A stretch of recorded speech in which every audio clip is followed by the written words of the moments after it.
Last month, a friend began to cross a flooded river in his car with me in it. I jumped out because I'd been caught on a flooded causeway before. I now have a letter from his lawyer asking for damages because the car was washed off the causeway and written off. Original post. Longtime reader here, and I'm pretty sure this is a case of my probably ex-friend being an idiot on a lawyer's letterhead or not telling his lawyer the whole story. When I'm in the middle of it, it feels a lot different though. We're in New South Wales, Australia. Early in November, we went to pick up car parts after work that my friend, I'll call him Aaron because his name's Aaron and I think he's being an idiot, had bought on eBay. We had to go through some back roads to get to the property. We picked everything up and all was well. It had been raining for the part of the day, but it really picked up when we were loading the parts. On the way back, we got to a causeway we had crossed just an hour before, but now it was covered in what looked like half a meter of water, so we stopped. I had been navigating and knew we could back up and take another much longer route, even though the highway was just a bit past the causeway. There was no way I was going through the water as it looked. I had been caught on a causeway 20 years ago in less water and had my car pushed off into the river. I didn't lose that car, but it was one of the scariest moments of my life. I said we had to turn back and could take a different road 10 kilometers around, which would take us via a bridge over the same river. Aaron decided to push on and started driving forward. I panicked and got straight out. It was far more water than I had gone through when I nearly lost my car and my life before. I got out well before the water, so I didn't let water into the car by the way. Aaron didn't even get halfway across before the water pushed his car off the side, rolled it completely over, and it ended up right on the bank 50 meters downstream. He was extremely lucky not to drown, and I ran down and helped him out. Immediately, he was aggressive and combative, saying that if my weight had still been in the car, he would have made it across. Admittedly, I'm over 130 kilograms, but his car is a 1,650 kilogram Commodore wagon with a couple hundred kilograms of eBay parts in the back, so it's not like I would have made much difference. We phoned for help, and the river went down within an hour, letting us cross the causeway on foot. We haven't spoken since, and he's been avoiding me in places we usually go. But on Friday, I received a letter from a lawyer I know is real in our town, but it sounds like it was written by my friend. It's asking for $50,000 for the car and personal damages because I made the car unsafe by getting out. It was a 1997 Commodore, maybe worth $1,500 on a good day. I think he's being a dickhead. Someone reassure me, it's not up to me to sit in someone's car when they're doing something dumb, is it? Ideally, I'd like to post him this link and responses if they're what I think they'll be. I want to contact his lawyer to tell them Aaron is being an idiot on their letterhead. But in the off chance it's for real, should I get my own lawyer to draft a "Stop this, you bunch of goons" letter? Now for the top comments before reading the update. So what I gather from this is, friend wants to cross a river-washed road. You say it's a bad idea. He says, "Nah mate, I'm doing it." You get out of fear for your own safety. Friend drives in, and car washes away. Your friend blames you because 130 kilograms could have saved it. Yeah, that sounds like a crock of turd. I don't think you are liable for anything. However, I would consult an attorney for legal advice pertaining to this situation. You were in imminent danger and acted to ensure your own safety. There is nothing wrong with that. However, do not repost responses here and show him what people say to you. You could be liable for reasons, or even be incriminated. Yeah, that's what happened. I got carried away in a moment of salivating over internet justice. I won't say anything to him about this post. I used to practice law in New South Wales. I am no longer authorized to practice there, and this cannot be relied upon as legal advice. But here is general advice to inform your next steps. 1. Observe whether the letter of demand states a due date and whether they provided you with time to reply. If you do not comply with those dates, then the next step for Aaron is to follow statutory process for reissuing the letter of demand until eventually bringing a claim to court for a debt owing. I recommend you look to New South Wales statute on the letter of demand process. It details the time periods and process. 2. Do not contact the lawyer or speak to Aaron, or write or say anything to them or other people around them. Do not try to write to them about your version of events. If I was advising a client, I would instruct them to delete any Reddit post as well, as it is relevant evidence that can be used to cross-examine any written evidence you wish to provide and may undermine your credibility as a witness. Given a formal dispute may be a he said, she said situation, your reliability as a witness is important. 3. You should retain a lawyer promptly, who will draft a response to the letter of demand and provide you with counsel. There's no due date or info about a time to reply, just a statement that because of my actions, their client is out a total of $50,000 and I need to pay it. It's like they've already found me guilty. There's nothing about court or how to pay or when. Makes me think it's more likely a fakie. I won't contact Aaron about it or ask him to read this thread. If I want to save myself money and just send a copy to the lawyers involved asking, can I get you to validate that this was sent from you? Is that likely to be a risk? Or should even that go through a lawyer I pick? I recognize that might be going beyond what you're allowed to advise. I'll probably hit up a lawyer of my own this week. Now for the update 2 weeks later. I went to a lawyer my parents had used a few years ago and they recommended. She took one look at the letter from my friend Aaron's lawyers and said she had concerns about it and she'd respond. She contacted his lawyer, and my lawyer emailed me to tell me Aaron's lawyers aren't his lawyers at all, but to contact her if I heard more. Otherwise, no need for more action. Aaron apparently faked the letter and admitted as much to me yesterday when he finally decided to talk to me. He wants me to retract my complaint to his lawyers about him using their letterhead. I hadn't complained to them myself, so I did the time-honored thing and told him to go pound sand, but it might have rhymed with, go eat a bag of dicks. Next story. Update. My mom thinks a court will give her my house. Original post. I bought a small starter home during the housing market crash, completely by myself. I lived there for the better part of a decade before buying a larger home with my now husband.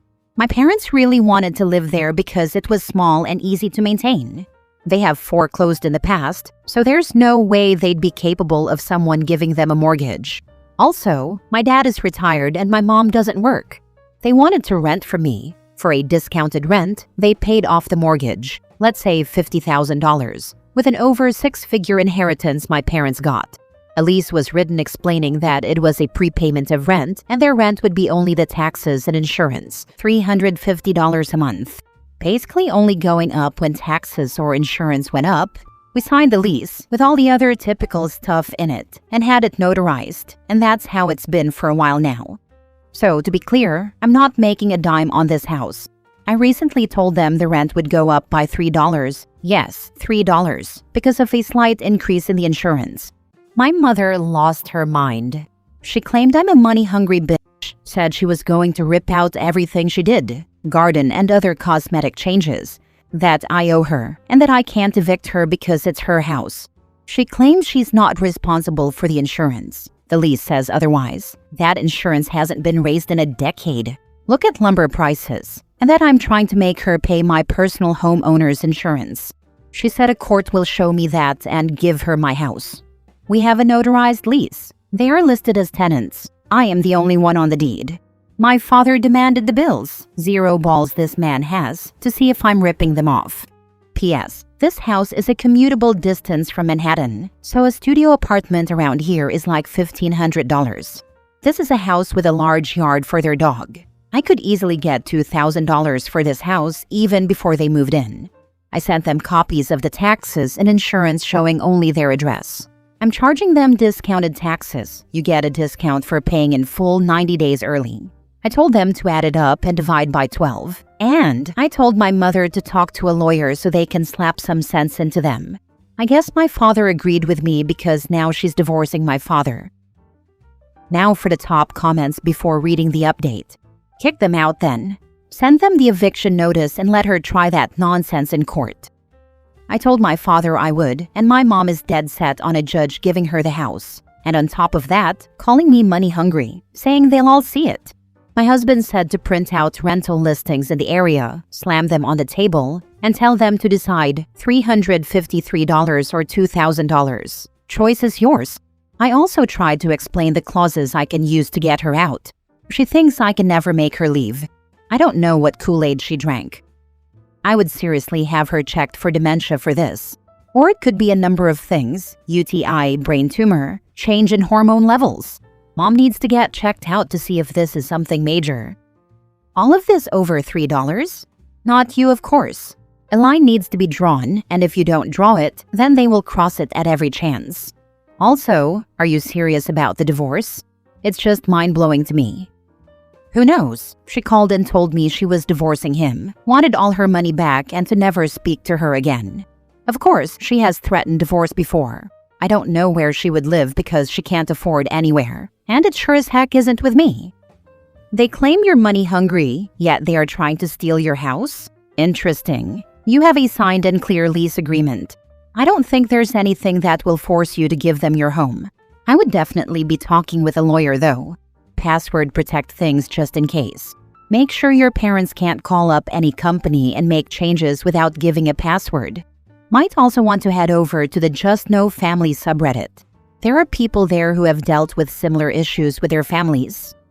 Where we live, certain utilities can only be under the homeowner's name because it goes based on the deed. I've talked to a lawyer, and they told me there's no way she could get the house. She's just a tenant, and I don't have to pay her back the rent she's given me because she got to live there all this time. Edit. First, I want to thank everyone. I was mainly just venting because I was very upset after the exchange and have been dealing with some health issues, which my parents know about, so it's just a range of emotions right now. I keep getting a lot of the same questions. They have lived there for 4 years now. My mom has always been entitled and an alcoholic. Weekends and summers were spent with family. My aunt admitted when I was an adult that it was to keep us from being around the alcohol. I mainly did this for my father, so he could get a chance to retire after having heart surgery when he had worked a physically demanding job for 36 years. They asked to rent the house and pay it off as a prepayment of mortgage, so the only big monthly bill they had was their health insurance. I had a few others interested in renting my house. I did not ask my parents for this arrangement. They did not co-sign on the mortgage or help with the down payment. Their name is not on my house or deed. There have been rent increases in the past due to the taxes and insurance going up, and there was never an issue before. My husband's dad unfortunately passed away without getting to enjoy his retirement, a big reason why my husband told my dad he needs to retire and enjoy life a little, and his inheritance helped pay the down payment on our new house. My mom has a history of putting things on me, and I guess $3 is my line in the sand. I started paying $200 a week after I graduated high school until I moved out at 20. I worked about 65 hours a week on top of school to do this. And yes, shockingly, they foreclosed when I moved out. I stupidly put her on my phone plan and basically paid her phone bill for 2 years until the contract ended because she only paid me for 3 months out of those 2 years. She promised money for my wedding and never delivered. They didn't pay for college, and they stopped paying for clothes and school expenses when I was 16 because I had a job. I know this is all a red flag parade, but I trusted my dad more than her, I guess, and thought I was doing a good thing. I also want to keep this house because I love it and want to move back one day. It's just too small for us as a young family, or allow my child to live there when they go to college, so they can have fun without parents hanging around or racking up dorm costs. Also, she threatens divorce all the time. I doubt she'll actually go through with it. Now for the update. I finally have an update for you guys, so all aboard the Disappointment Express. To back up, after the divorce comment, they are not, in fact, getting a divorce. They went and celebrated their anniversary at a casino. I did not speak to them for a week. This past weekend, I tried to speak to my father and get an apology, hoping he would be in a better frame of mind. He wasn't. He doubled down with the BS, saying they didn't realize all the stuff I put in the lease, that my house was uninhabitable when they moved in. It wasn't. That they never would have put work into the house if they were just renters, etc. I asked them to specify, and they brought up the garage screen door, the shed roof. My husband replaced 2/3 of it with my dad's help. My dad did the other third. And, by God, the hose.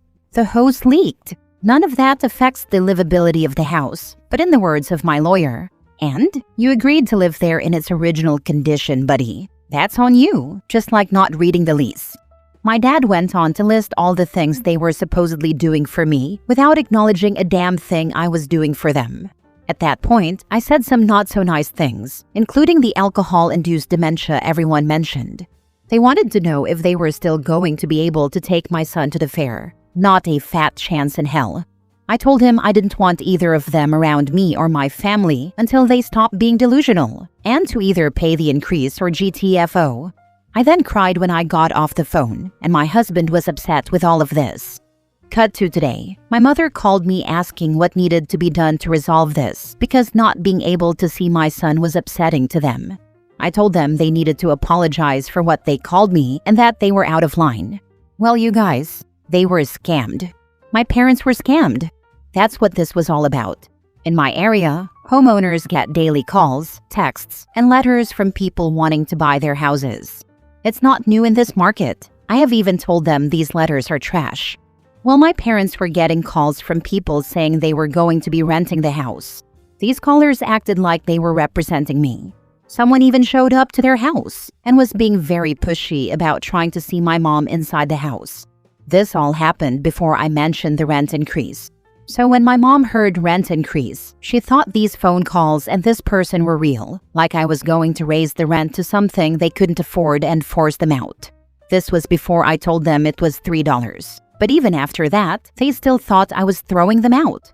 I asked them why they didn't just ask me, and they said they were scared and had no place to go. I explained to them that's not even how it works. I can't just rent a place with tenants. There's a whole legal process, and they should know this. They apologized for how they acted, for everything they said, and were embarrassed. They were even more embarrassed that they believed this person, officially realizing they had fallen for a scammer because they thought they were smarter than that. Thankfully, they hadn't given them money or information yet.